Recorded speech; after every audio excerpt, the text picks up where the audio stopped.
Press the bell icon on the YouTube app and never miss another update.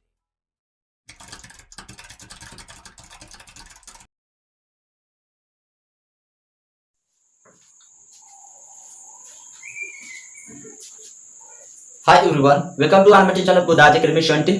मैं हूं आप सभी का दोस्त पीएस ऋषि और आज मैं आप सभी को पढ़ाने वाला हूं फ्यूचर परफेक्ट कंटीन्यूअस टेंस का हेल्पिंग वर्ब से शुरू होने वाले इंटीग्रेटिव सेंटेंस और साथ ही साथ डब्ल्यूएच टाइप इंटीग्रेटिव सेंटेंस को भी।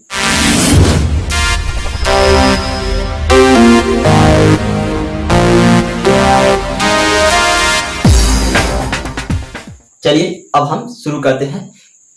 पहले हम आप सभी को बताते हैं कि फ्यूचर परफेक्ट कंटीन्यूअस टेंस क्या होता है। इस टेंस में कार्य का जारी होना भविष्य काल में पाया जाता है और साथ ही साथ कार्य के शुरू होने का समय भी दिया होता है दोस्तों। तो अब मैं आप सभी को बता देता हूं कि फ्यूचर परफेक्ट कंटीन्यूअस टेंस की आइडेंटिफिकेशन क्या होती है दोस्तों। वाक्यों के लास्ट में रहा होगा, रही होगी, रहे होंगे, रहेंगी, रहेगी, रहूंगा, रहा होगा प्लस कार्य के शुरू होने का समय भी दिया होता है। यह हमारे फ्यूचर परफेक्ट कंटीन्यूअस टेंस के पहचान थी। अब मैं आप सभी को यह बता देता हूं कि हमारा हेल्पिंग वर्ब से शुरू होने वाले इंटीग्रेटिव सेंटेंस क्या होते हैं दोस्तों। जब वाक्य का आरंभ क्या शब्द से हुआ होता है तो हम उसे हेल्पिंग वर्ब से शुरू होने वाले इंटीग्रेटिव सेंटेंस कहते हैं। और जब वाक्यों के बीच में कब, क्यों, कैसे, कितने, कहां से आदि प्रकार के क्वेश्चन वर्ड आते हैं तो हम उसे डब्ल्यूएच टाइप इंटीग्रेटिव सेंटेंस कहते हैं। यह हमारे सेंटेंस की पहचान थी। अब दोस्तों मैं आप सभी को बता देता हूं कि इसे ट्रांसलेट किस तरह करना है और किस रूल पे करना है। तो दोस्तों हमारा रूल नंबर फर्स्ट है कि केवल हम आई और वी के साथ शैल हैव बीन का यूज करते हैं और अन्य सभी सब्जेक्ट कर्ताओं के साथ हम विल हैव बीन का यूज करते हैं। तो दोस्तों जब हमारा वाक्य का आरंभ यानी कि हेल्पिंग वर्ब से शुरू होने वाले सेंटेंस होंगे तो हम पहले हेल्पिंग वर्ब विल शैल का यूज करेंगे, फिर सब्जेक्ट, फिर हैव बीन और वर्ब का first form ING form, object other plus question mark का यूज करेंगे। और यदि हमारा वाक्यों के बीच में कब, क्यों, कैसे यानी कि help WH type integrative and negative sentence हो गए तो हम डब्ल्यूएच टाइप इंटीग्रेटिव सेंटेंस को इस तरह ट्रांसलेट करेंगे। पहले हम डब्ल्यूएच टाइप का एक्चुअल इंग्लिश लिखेंगे, फिर विल शैल का यूज करेंगे, फिर सब्जेक्ट और फिर हैव बीन, फिर वर्ब का first form ING form plus object plus other plus question mark लगाएंगे। और यदि हमें हेल्पिंग वर्ब से शुरू होने वाले या डब्ल्यूएच टाइप इंटीग्रेटिव सेंटेंस को निगेटिव सेंटेंस भी बदलना होगा यानी कि हेल्पिंग वर्ब से शुरू होने वाले इंटीग्रेटिव नेगेटिव सेंटेंस और WH type integrative negative sentence, तो हम सब्जेक्ट के ठीक तुरंत बाद हम नॉट का यूज कर देंगे और हमारा हेल्पिंग वर्ब से शुरू होने वाले या WH type integrative negative sentence तैयार हो जाएंगे। तो दोस्तों अब हम आप सभी को कुछ एग्जांपल के थ्रू बताएंगे कि इसे किस तरह ट्रांसलेट करना है दोस्तों। तो यदि आप लोगों ने अभी तक हमारे चैनल को सब्सक्राइब नहीं किया है तो हमारे चैनल को सब्सक्राइब कर लीजिए और बेल आइकन को दबाना न भूलिए ताकि हमारे नए वीडियो का नोटिफिकेशन आप सभी की तक पहुंच जाए और इस वीडियो को लाइक कर दीजिए दोस्तों। तो चलिए अब हम कुछ एग्जांपल के थ्रू आप लोगों को बताते हैं कि इसे किस तरह ट्रांसलेट करना है। तो एग्जांपल नाम पहले हम फार्मूला क्रिएट कर देते हैं दोस्तों आप लोगों के लिए। यह हमारा फार्मूला है, इसी के बेस पे हम वाक्य को ट्रांसलेट करते हैं दोस्तों। तो हम फार्मूला क्रिएट करते हैं। पहले हम डब्ल्यूएच वर्ड लिखेंगे, डब्ल्यूएच वर्ड के बाद हम प्लस क्या लिखेंगे, वेल शैल लिखेंगे। तो हम पहले शैल लिखते हैं, वेल और shall plus have been, sorry friend, इसके बाद हम सब्जेक्ट का यूज करेंगे। हम शॉर्ट फॉर्म में लिख रहे हैं हम, फिर have plus been plus verb का फर्स्ट फॉर्म, वर्ब का first form plus ING form plus object, short form है दोस्तों हमारा, प्लस अदर प्लस लास्ट में सबसे हम क्वेश्चन मार्क लगाना नहीं भूलेंगे क्योंकि हमारे इंटीग्रेटिव सेंटेंस का मोस्ट आइडेंटिफिकेशन है, इसी से हम पहचानते हैं कि हमारा इंटीग्रेटिव सेंटेंस है। तो दोस्तों इसी फार्मूले के बेस पे हम वाक्य को ट्रांसलेट करेंगे। पहले हम यदि हमारा डब्ल्यूएच टाइप इंटीग्रेटिव सेंटेंस होगा तो हम पहले डब्ल्यूएच वर्ड लिखेंगे, फिर विल शैल सब्जेक्ट के अनुसार, फिर हम हैव बीन लिखेंगे, फिर वर्ब का फर्स्ट फॉर्म आईएनजी, फिर object plus other question mark और हमारा वाक्य पूरी तरह से कंप्लीट हो जाएगा दोस्तों। तो अब कुछ एग्जांपल के थ्रू आप लोगों को हम बताते हैं कि इसे किस तरह ट्रांसलेट करना है। तो एग्जांपल नंबर फर्स्ट देखिए दोस्तों, हम लेते हैं एग्जांपल नंबर फर्स्ट।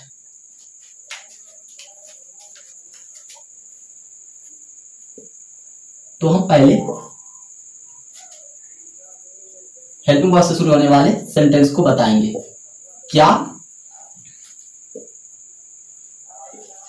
हम उनका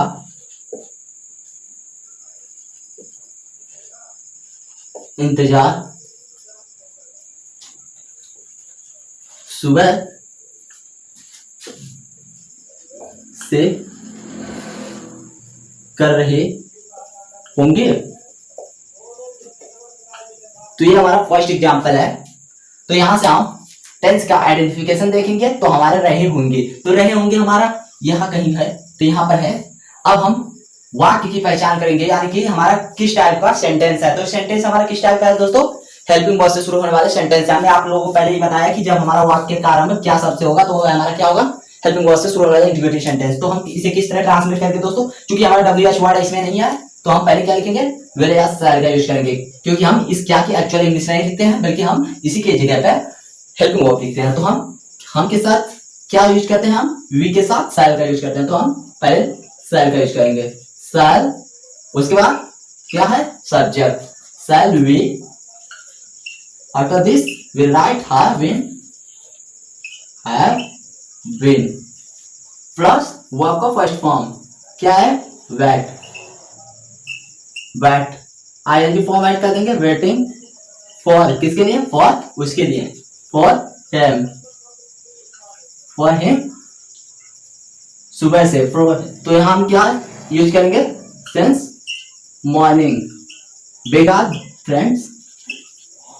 हम जहां पर हमारा पॉइंट ऑफ टाइम होता है, यानी कि दिनों के नाम सुबह शाम या किसी मतलब हमारा निश्चित समय होता है तो हम वहां पर सिंस का यूज करते हैं। और जहां पर हमारा पीरियड ऑफ टाइम होता है, यानी कि अवधि होती है, यानी कि अनिश्चित समय होता है, वहां पर हम फॉर का यूज करते हैं। तो यहां से ये हमारा पहला एग्जांपल कंप्लीट हुआ, shall we have been waiting for him since morning. तो ये हमारा पहला एग्जांपल था। अब हम सेकंड वाला एग्जांपल लेंगे, एग्जांपल नंबर सेकंड।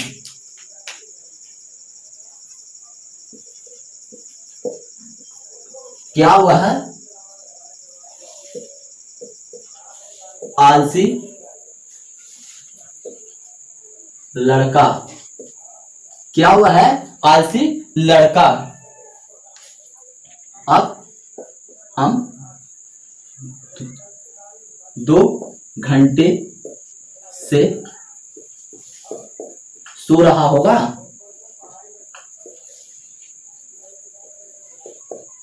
लास्ट में क्वेश्चन मार्क लगा देंगे क्योंकि हमारा मोस्ट इंपोर्टेंट सिंबल है ये। अब हम इसे किस तरह ट्रांसलेट करेंगे, क्योंकि हमारा WH वर्ड नहीं है तो हम इस क्या की इंग्लिश क्या लिखेंगे, हेल्पिंग वर्ब लिखेंगे। तो हम वह के साथ यानी कि ही के साथ हम क्या लगाते हैं, विल लगाते हैं दोस्तों। तो हम विल का पहले विल की यूज करेंगे, वेल ही, विल ही, उसके बाद क्या है दोस्तों, हैव बीन लगाना है, will he have been, will he have been, उसके बाद ओ सॉरी फ्रेंड्स, यहां पर हमने सब्जेक्ट छोड़ दिया, will that boy, वह लड़का, वह आलसी लड़का, यानी कि ये इंडिकेट कर रहा है। तो हम वह का मीनिंग ही नहीं लिखेंगे, उसके जगह पे हम दैट लिखेंगे, दैट का यूज करेंगे। तो will that boy, आलसी यानी कि lazy, lazy boy, will that lazy boy, after this we write have been, lazy boy have been, verb का first form sleep, ing form add करेंगे, स्लीपिंग 2 घंटों से। तो यहां पर हमारा पीरियड ऑफ टाइम है 2 आवर्स,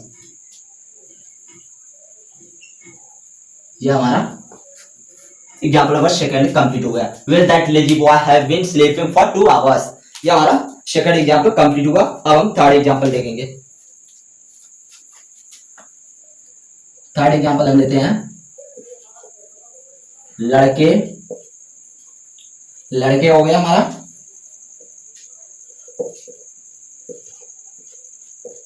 दो बजे से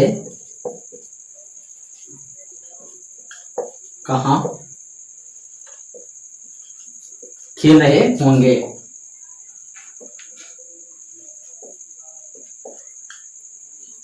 तो दोस्तों अब हमें यहाँ से टेंस की पहचान देखेंगे, उसके बाद हम ये देखेंगे कि हमारा ये हेल्पिंग वर्ब से शुरू हो रहा है इंडिकेटिव सेंटेंस है या WH टाइप इंडिकेटिव सेंटेंस है। तो हमारा ये WH टाइप इंडिकेटिव सेंटेंस है, क्योंकि वाक्यों के बीच में क्या, क्यों, कहां, कैसे, कितने आदि प्रकार के वर्ड आते हैं तो हम उन्हें WH टाइप इंडिकेटिव सेंटेंस कहते हैं। तो यहाँ पर आया है हमारा कहां, तो ये हमारा WH टाइप इंडिकेटिव सेंटेंस है। तो अब हम इसी फार्मूले के आधार पर इसे ट्रांसलेट करेंगे। इसमें दो फार्मूले थे, विल के लिए भी यानी कि हेल्पिंग वर्ब के लिए भी और WH वर्ड के लिए भी। तो अब हम इसे ट्रांसलेट किस तरह करेंगे ये देखना आप लोगों को। पहले हम इस कहां की एक्चुअल इंग्लिश लिखेंगे। तो एक्चुअल इंग्लिश क्या होगा इसका, वेयर। उसके बाद वेयर के बाद हम विल या शैल का यूज करेंगे दोस्तों। तो हम यहाँ पर विल का यूज करेंगे बिकॉज केवल हम आई और वी के साथ ही शैल का यूज करते हैं। तो वेयर विल लड़के, the boys, where will the boys. Subject के बाद हम क्या यूज करेंगे, हैव और बीन का यूज करेंगे, हैव बीन। उसके बाद क्या यूज करेंगे दोस्तों, हम खेल रहे थे यानी कि प्ले। उसके बाद आईएनजी फॉर्म ऐड करेंगे, प्लेइंग, लड़के 2 बजे से कहां खेल रहे थे। तो where will the boys have been playing since. Point of time है हमारा, तो हम सिंस का यूज करेंगे, since 2 o'clock। 2 o'clock, clock means होता है बजना। ये हमारा थर्ड एग्जाम्पल कंप्लीट हुआ। तो दोस्तों ये हमारे थर्ड एग्जाम्पल थे, where will the boy have been playing since 2 o'clock। तो ये हमारा थर्ड एग्जाम्पल भी कंप्लीट हो गया। अब हम एग्जाम्पल नंबर 4 लेंगे। तो देखिए एग्जाम्पल नंबर 4,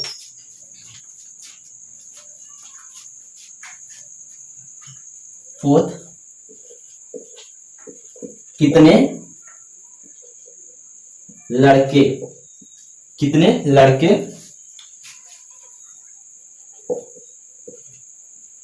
दोपहर से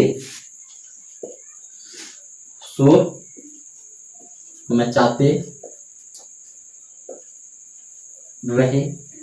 होंगे। कितने लड़के दोपहर से शोर मचाते रहे होंगे। तो इसे दोस्तों हमें एक्सप्लेन करने की जरूरत है। तो हम लोग को एक्सप्लेन करते हैं कि इसे किस तरह ट्रांसलेट करना है। दोस्तों जब वाक्यों के बीच में कितने, कितना, कहां से या कौन सा, इस तरह के जब हमारे सेंटेंस के बीच में कितने, कितना, कौन सा, किसका, इस तरह के सेंटेंस यानी कि WH वर्ड आएंगे तो हम उसे कुछ इस तरह ट्रांसलेट करेंगे। दोस्तों पहले जब हम इसे ट्रांसलेट करते हैं इंग्लिश में, जब इसे हम ट्रांसलेट करते हैं तो हम कितने या कितना जो भी आए हमारा WH वर्ड, उसके साथ हम उसके कनेक्टिव यानी कि उसके संबंधित नाम को भी लिखते हैं। यानी कि जिस तरह देखिए दोस्तों किस तरह, कितने लड़के, तो इसे हम कनेक्टिव मान लेंगे, इसे कितने लड़के को हम कनेक्टिव मान लेंगे और दोनों को एक ही साथ लिखेंगे। यानी कि हमारा रूल यह होगा कि हम जब इस तरह के सेंटेंस को ट्रांसलेट करते हैं तो उसी के साथ हम उससे संबंधित नाम को भी लिख देते हैं। तो देखिए किस तरह इसे लिखेंगे, कितने का क्या होता है हमारा हाउ मेनी होता है, तो हम लड़के को भी उसी में ऐड कर देंगे। तो हाउ मेनी वाज। उसके बाद क्या यूज करेंगे, हम विल का यूज करेंगे, how many was will have. उसके बाद been, how many was will have been. उसके बाद वर्ब का first form plus ING form, making a noise. तो हमारा पॉइंट ऑफ टाइम है तो हम सेंस का यूज करेंगे, सेंस नोन। ये हमारा एग्जाम्पल नंबर 4 कंप्लीट हुआ। How many boys will have been making a noise since noon. ये हमारा एग्जाम्पल नंबर 4 कंप्लीट हो गया। दोस्तों इस तरह के सेंटेंस अब हम आगे भी कुछ आप लोगों को बताएंगे। एग्जाम्पल नंबर 5 है, कौन अपना कार्य सोमवार तक करता रहा होगा।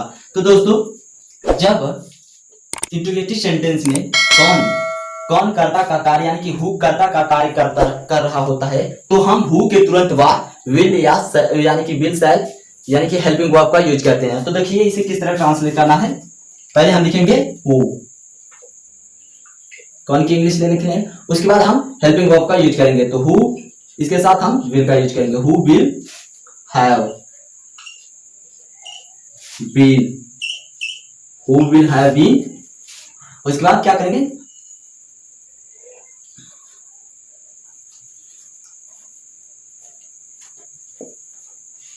वो आपका first form do ING format कर देंगे, डूइंग हिज वर्क, वर्क यहां पर हम टिल लगाएंगे, टिल मंडे, यहाँ पे लास्ट में हम क्वेश्चन मार्क लगा देंगे और हमारा सेंटेंस पूरी तरह से कंप्लीट हो जाएगा दोस्तों। तो ये हमारे 5 एग्जाम्पल थे जो पूरी तरह से कंप्लीट हो गए हैं। तो दोस्तों अगर हम इस तरह के इंट्रोगेटिव सेंटेंसों में नेगेटिव सेंटेंस को भी शामिल कर देते हैं तो उसे किस तरह ट्रांसलेट करना है ये मैं आप सभी को बता देता हूं दोस्तों। जब इसी में हमारा नेगेटिव सेंटेंस भी आ जाएगा तो हम क्या करेंगे, ठीक सब्जेक्ट के तुरंत बाद हम नॉट का यूज करेंगे और हमारा सेंटेंस पूरी तरह से कंप्लीट हो जाएगा इंट्रोगेटिव और नेगेटिव सेंटेंस का भी। तो दोस्तों ये थे हमारे कुछ example. I hope you all like this video, so please like this video and subscribe my channel. Thank you so much for today, good bye, see you on tomorrow.